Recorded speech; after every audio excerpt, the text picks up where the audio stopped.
When you think of human trafficking, what comes to mind? Is it children in Thai brothels? Forced labour in India? Faraway people in distant countries foreign to us?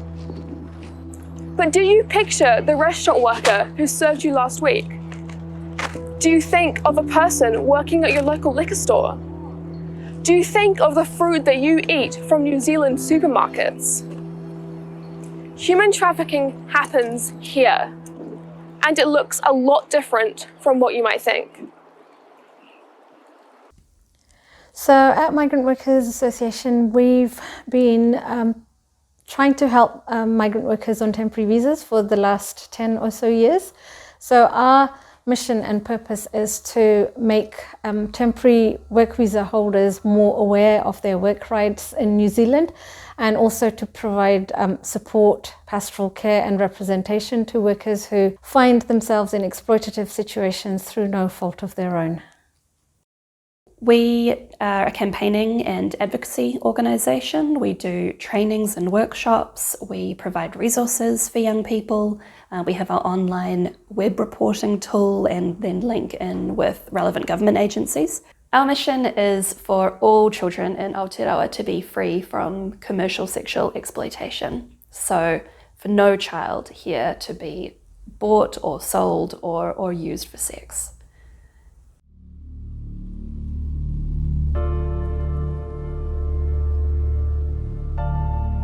How has COVID impacted the situation for exploited migrant workers? So when we first went into lockdown end of March 2020, soon after the government announced the wage subsidy scheme. So in that time we saw a lot of employers who employ migrants on temporary visas claiming the wage subsidy and then not passing it on to the workers. In some cases, pocketing 100% of the wage subsidy.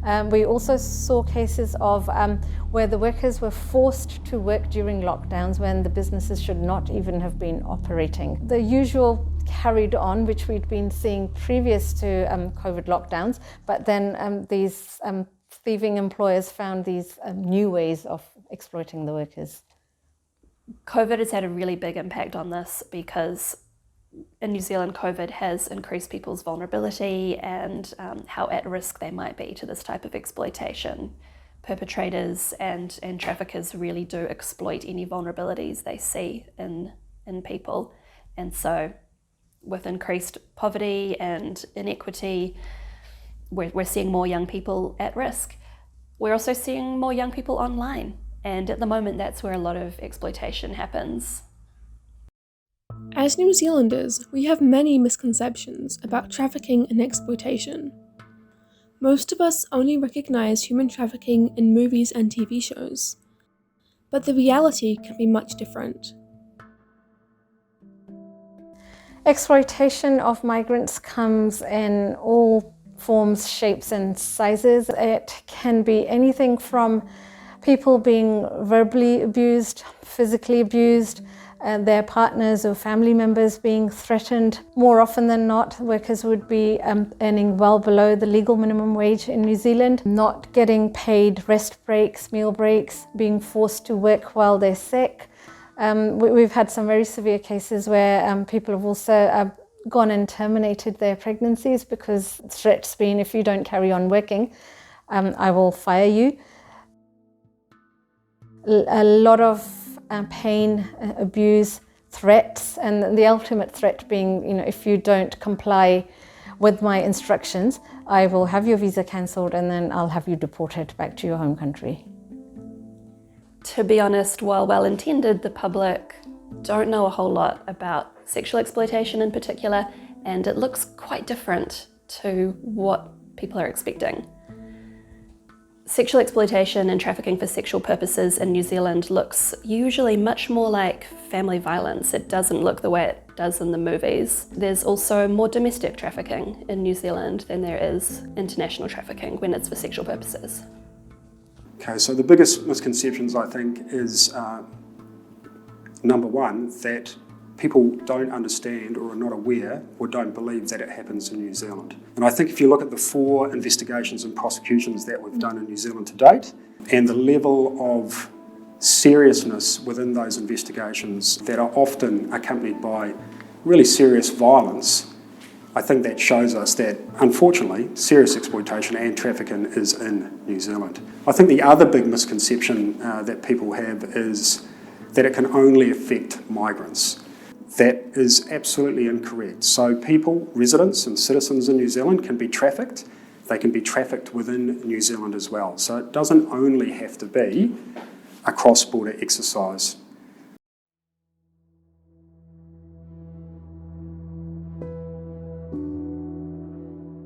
Human trafficking and exploitation can look many different ways, but the perpetrators have one thing in common: targeting the vulnerable. These could be young people without family support or migrants without local connections. One example that comes to mind is a young couple who came here as students. They were both students, international students, got their qualifications from, I think, 2016 to around 2020. Once he qualified, it made sense for him to go and work in retail, managing a gas station in Northland, a very remote area. It wasn't long before the husband and wife realized what actually was happening to them in this situation. They were provided a flat, but they were only provided the use of one bedroom, and the other room was kept for visitors. Occasionally the employer, the owner, would visit them, and they were kind of okayish with that. The wife also had to cook meals and stuff for when the boss visited, which is not all right. And then what was worse was the gas station needed some work done. So the builders and the workmen who were working on this were staying in that second room.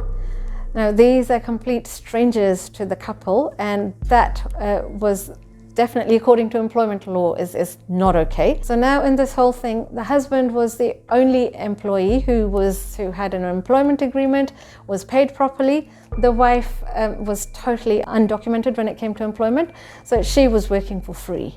So that couple then basically resigned, or the husband resigned, I should say, because the wife was not even supposed to be working there. And the boss was very, very angry, and he turned around and informed Immigration New Zealand that, this person no longer works for me. We got onto the matter fast enough and were able to turn things around a little bit, whereby the employer then engaged with us and acknowledged that he was in the wrong. That couple ultimately, they left, and they've now gone to another country because they just could not find anything else here.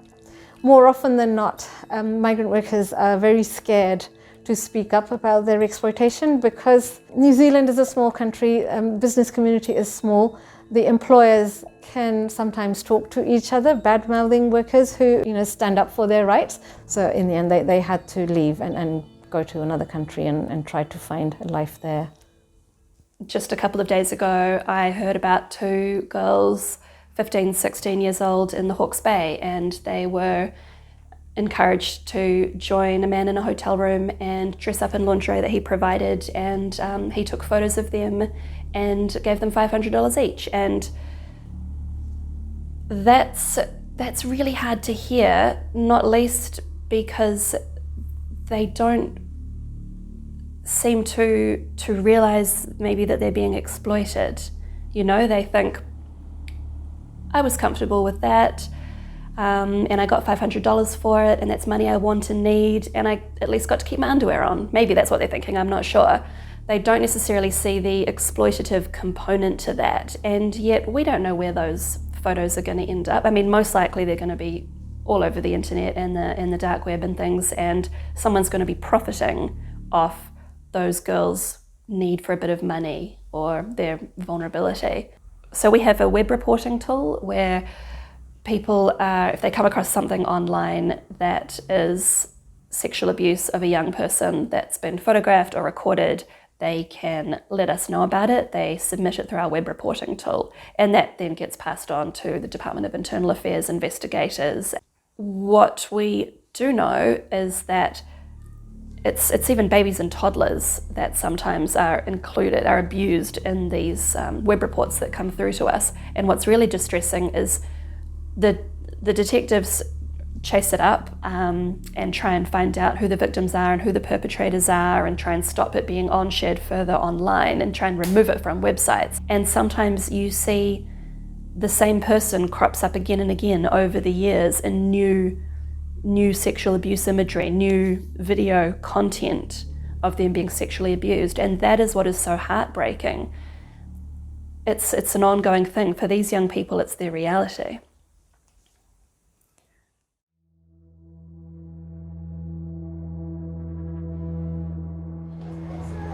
January 17th, 2017. 4 police cars and 1 Immigration New Zealand car arrive at Mr. Matamata's address. One of his victims is immediately arrested and speaks to the police. Soon after, Operation Star is born. Over the next 3 years, the operation uncovers horrific human rights violations. Joseph Matamata had been trafficking Samoans New Zealand into slavery for 24 years undetected. He used his position as a chief, or matai, to lure people with the promise of well-paying work. Instead, he trafficked a total of 13 people to work at his fruit-picking business. They were forced to work with no pay for 7 days a week and were beaten and verbally abused. They lived in an environment of terror and were not free to leave. When they arrived back at Mr. Matamata's house in the evening, they were expected to cook and clean. In 2020, Mr. Matamata was convicted of 13 counts of trafficking in people and slavery. Over the next 2 years, his appeals went nowhere.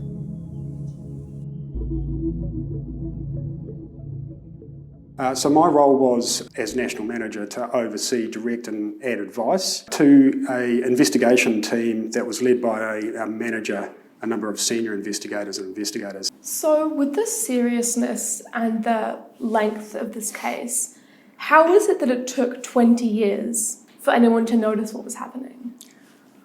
Yep, so I think this is a case that points to the level of awareness and education within New Zealand. So over the process of the plan of action, we've been able to build really strong interagency engagement, not only within government agencies, but broader still with civil society and NGOs. And that's allowed us to educate, raise awareness, and really lift people's understanding of what serious exploitation and trafficking looks like in New Zealand. And the location and identification of Mr. Matamata and his offending is a direct result of that. It took 3.5 years from investigation through to prosecution in the High Court trial, and it was a direct result of the mahi-tahi, the collective work, the outstanding work of a number of different government agencies. Firstly, of course, New Zealand Police that we did the joint investigation with. Externally, the Samoan authorities who were absolutely critical in us being able to investigate this offshore. Onshore, we had groups such as Oranga Tamariki, Ministry of Justice, MFAT, and others really assist us in bringing together what would have been a very, very difficult and probably unachievable case without all their collective help. The biggest group, though, would be the victims, and without their courage, their ability to come forward, to stand up, to have their voices heard, without them we simply would have had nothing. It is our belief that there probably are other cases out there, and the international reporting suggests to us that it's likely that there are. So the detail's shocking, but the fact that it's there, no, I think for those of us with eyes who are open, we're saddened to see it coming through, but not necessarily surprised, and it's a cause for us to double down to make sure that we're rooting it out where we can. Mr. Matamata's conviction is a victory for human rights, but there's still a long way to go. His required reparations, $183,000 for 24 years of slavery. New Zealand was recently downgraded from Tier 1 to Tier 2 in the US Trafficking in Persons report. Matamata's case casts a dark shadow on our human rights standing. And yet, there have been great developments. End of September 2021, the current government announced a new visa category, which is called the One-Off Resident Visa 2021. Prior to that, Migrant Workers Association and Unite Union, One Union, First Union and a few other campaigning groups had been asking for the government to provide a pathway to residency to workers who were already here and also some who are stranded offshore. As a result of campaigning, the government did deliver. So this new visa is likely to benefit 165,000 migrants. That's really, really good, and we really welcome that as a first positive step. But we still have around 85,000 migrants who will not benefit from this visa because they chose to upskill themselves to study further, or some of them are still in really highly skilled jobs. They're even like critical health workers, but because they hold the wrong type of visa, they will be excluded from this residence visa. So it's a one-off. It will stop end of July 2022. So it makes sense to extend it to everybody who is already in New Zealand. There wasn't much that happened for a long time, and all of a sudden we're starting to see more policy action around it. I don't know if it's because there's an election next year, or if it's because New Zealand got downgraded in the Trafficking in Persons report. We got downgraded to Tier 2, which means it's recognised that the government isn't yet doing enough to end trafficking and exploitation in New Zealand. So whatever it is that's finally got some action going, we are seeing a few good things. The government has also created the Plan of Action.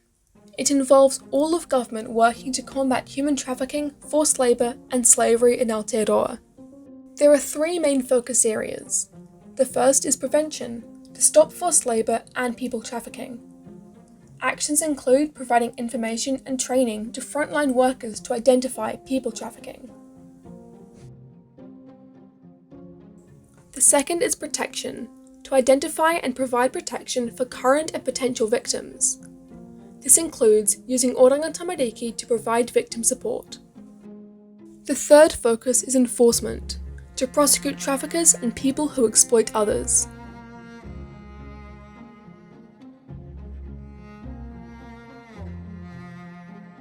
Nita here, who's one of our key officials who works in this area, but we've sat down with civil society more broadly, including migrant advocacy groups, unions, academics, and migrants themselves, to understand what some of the real problems that we have across this area are. And so the plan of action has a range of quite specific, it has a range of goals and then a range of quite specific actions which roll out from that. So it's designed to give us as government a blueprint for the things that we need to progressively roll out over a 5-year period, to be firstly reducing and then ultimately eliminating forced labour, people trafficking and modern slavery. And then equally becomes really an accountability tool for the sector to say to government, what is it that you're doing to deliver on these commitments? That is an all-of-government response to trafficking in New Zealand, which is fantastic because that's exactly what we need. We can't have just one government agency or one department trying to end this huge problem by themselves. It really does need to be across the board that people are looking at it. So that's a really good start. It was a fairly high-level plan, not necessarily a lot of detail yet. That's coming out now. It sort of sits behind the plan of action. Of course, with COVID and the realities of the world at the moment, there have been a lot of delays, and it can sometimes be hard to get those government agencies to commit to some of the things that were in the plan. So just because it's in the plan doesn't mean, wonderful, sorted, done, we can all put our feet up and we can retire. Progress has been made in awareness and action. However, steps still need to be taken.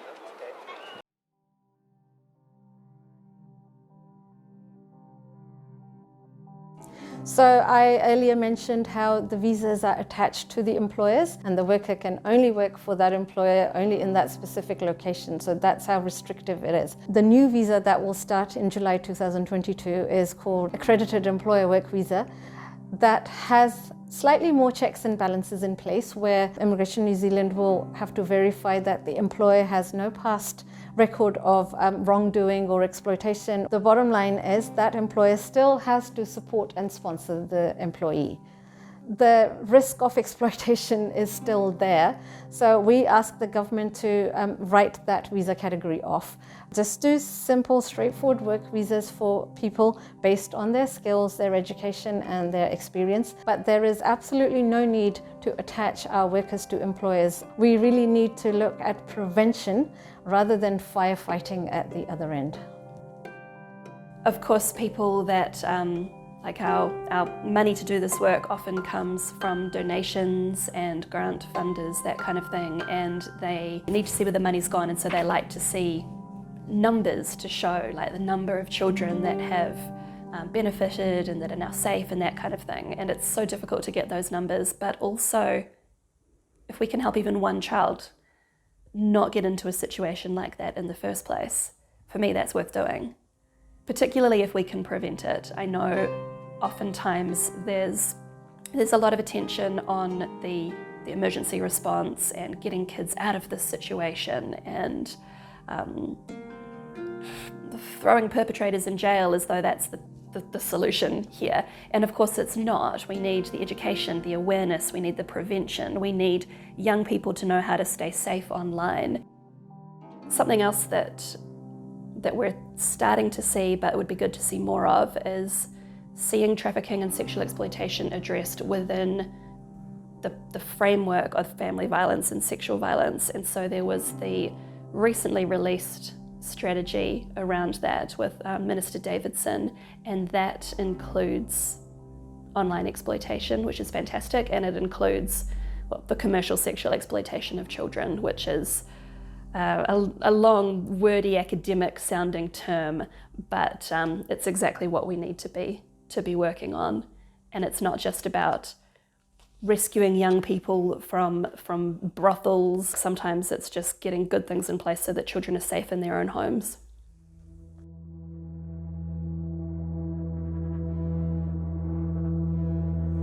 Even after talking to experts, we were missing a perspective. We interviewed a trafficking survivor and activist who now helps in the fight against trafficking and modern slavery.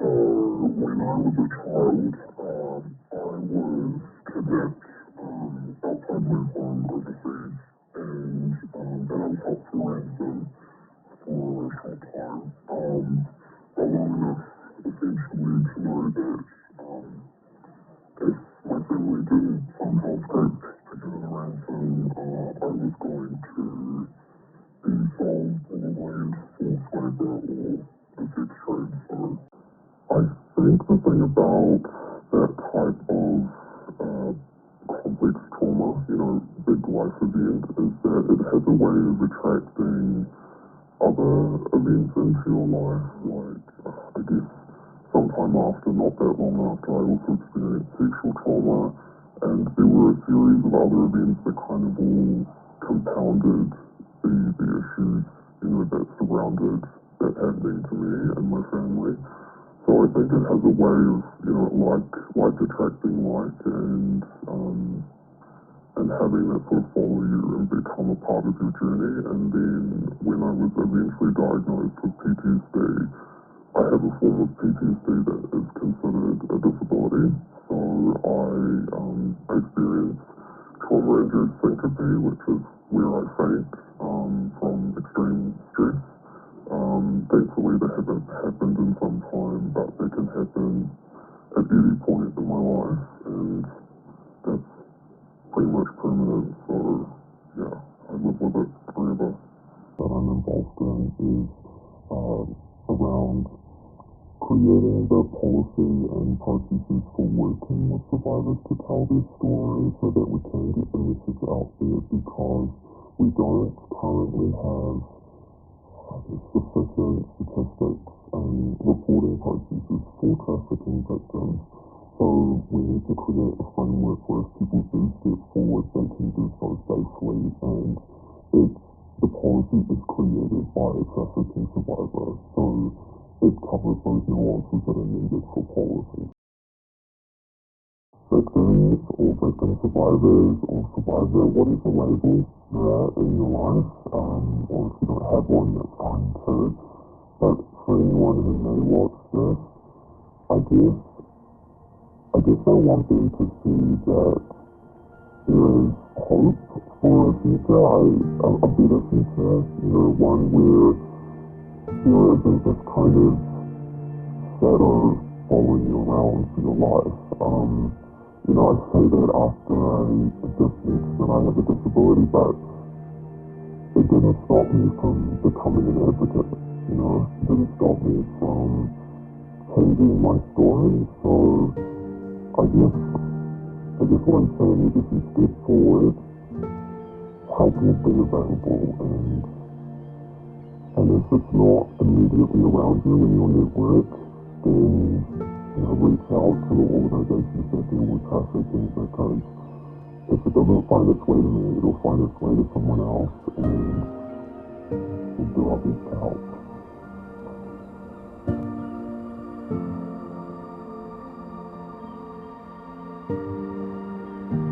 Human trafficking and exploitation aren't going away. New Zealanders don't know enough or do enough. That's changing. We have ECPAT, the Migrant Workers Association, the Plan of Action. Thousands more New Zealanders are doing their part to end trafficking and exploitation in Aotearoa. Change starts with you.